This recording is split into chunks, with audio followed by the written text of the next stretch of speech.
Pada video kali ini, kita akan membahas bagaimana pembuatan pemodelan tie beam, slough ataupun balok di dalam aplikasi Cubicos TASC Strip 3. Nah, sama seperti video sebelumnya terkait dengan axis grid, kemudian file cap. Nah, di tie beam ini pun metode pembuatan pemodelannya terdiri dari dua metode. Metode yang pertama itu adalah dengan menggunakan konsep manual modeling. Kemudian yang kedua itu kita menggunakan konsep auto modeling ya. Jadi kalau manual modeling itu kita buat dulu database-nya, list-nya, elemen list-nya, kemudian baru kita drawing atau kita modelkan atau kita jiplak ke dalam gambar denah CAD-nya. Itu dia adalah yang manual modeling. Nah, tetapi kalau misalnya yang auto modeling itu sama seperti konsep yang file cap. Kita klik garisnya si file cap ya, auto object. Nah, di dalam hal ini untuk tie beam berarti kita klik garisnya si tie beam, kemudian kita klik teksnya si tie beam, kemudian baru kita gunakan fungsi auto identify. Nah, sekarang kita coba lihat step by stepnya seperti apa. Jadi kalau untuk yang namanya manual modeling ini juga sama seperti yang tadi di file cap. Jadi kita define dulu atau kita buat dulu nama si baloknya, kemudian dimensinya, panjang kali lebarnya, dan termasuk misalnya di sini mutu betonnya atau materialnya concrete grade atau tidak. Kemudian yang kedua itu kita gunakan fungsi toolbarsnya draw. Kemudian kita klik di sini nanti fungsinya toolsnya line. Nah, ini kita ikutin saja pola yang ada di dalam gambar denah dua dimensi si CAD-nya.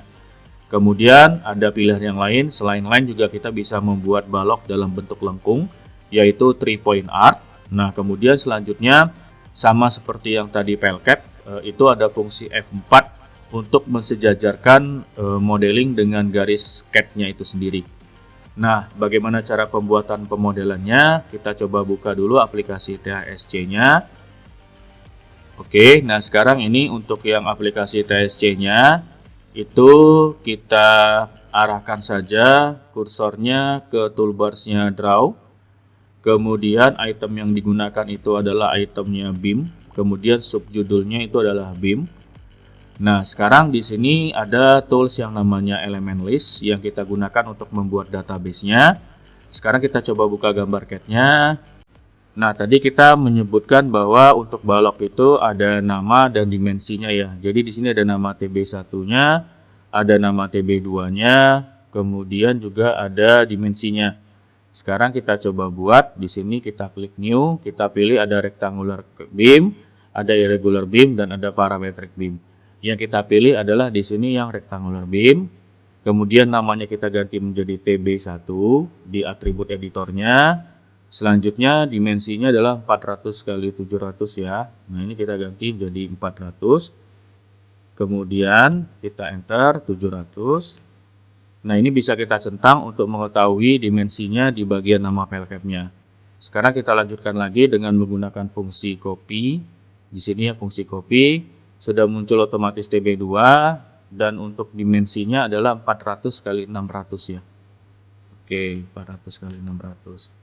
Selanjutnya di sini kita membuat pemodelannya dengan menggunakan fungsi toolsnya draw by line ya, di sini line.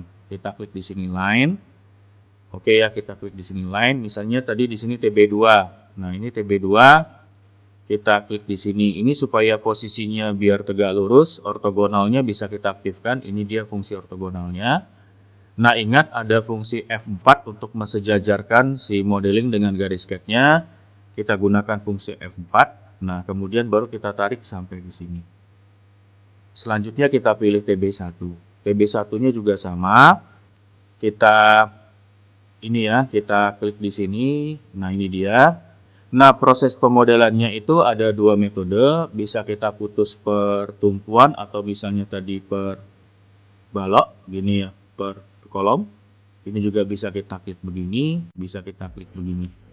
Atau di sini ada pilihan yang lain, misalnya TB1 ya di sini. Ini bisa kita klik. Usahakan untuk pemodelannya itu di as ya. Jadi di sini Kemudian kita gunakan fungsi F4. Nah, ini bisa kita tarik sekaligus ke ujung. Asalkan nama TB1-nya itu dalam satu tarikan sama semua ya, TB1. Ini kita ke as ya, langsung kita ke as. Oke, nah ini kita lanjutkan lagi misalnya TB1 yang di bagian lurusannya. Ini kita bisa klik begini ya. Oke. Nah, ini putus per tumpuan atau per kolom. Nah, ini juga bisa kita aktifkan mode file cap-nya tadi. Nah, ini dia. Kemudian kita menggambarkannya juga sama. Ini juga kita klik di sini. Oke ya, di sini. Nah, itu bisa kita teruskan melewati file cap sampai ke ujung file cap yang ada di sini. Nah, ini kalau misalnya kita menggunakan line. Kalau misalnya menggunakan arc, nah ini contohnya di sini ada 3 point arc. Jangan lupa ortogonalnya kita nonaktifkan dulu. Nah, ini bisa kita klik begini.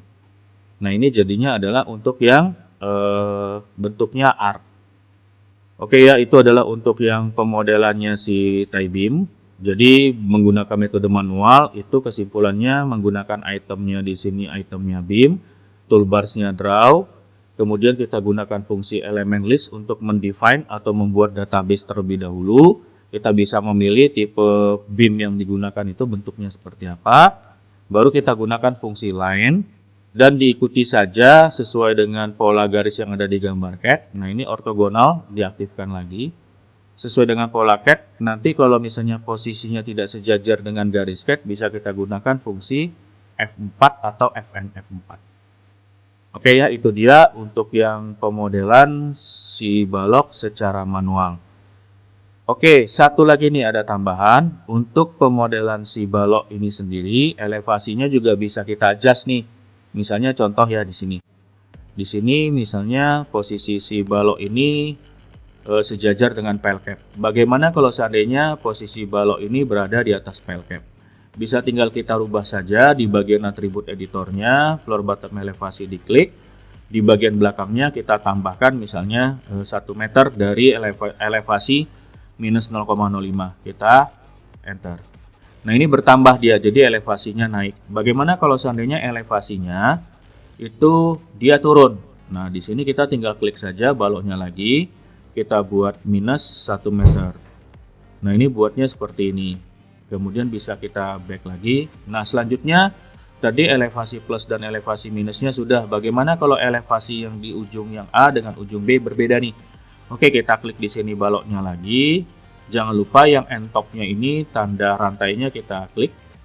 Nah, di sini misalnya tetap floor bottom elevasinya tidak kita rubah, tapi end-nya itu kita tambah 1 meter misalnya. Nah, jadi posisi baloknya akan miring ya. Misalnya kita buat lagi di sini misalnya 3 meter. Jadinya akan miring seperti ini. Oke, itu adalah pembuatan balok secara metode manual. Sekian dan terima kasih.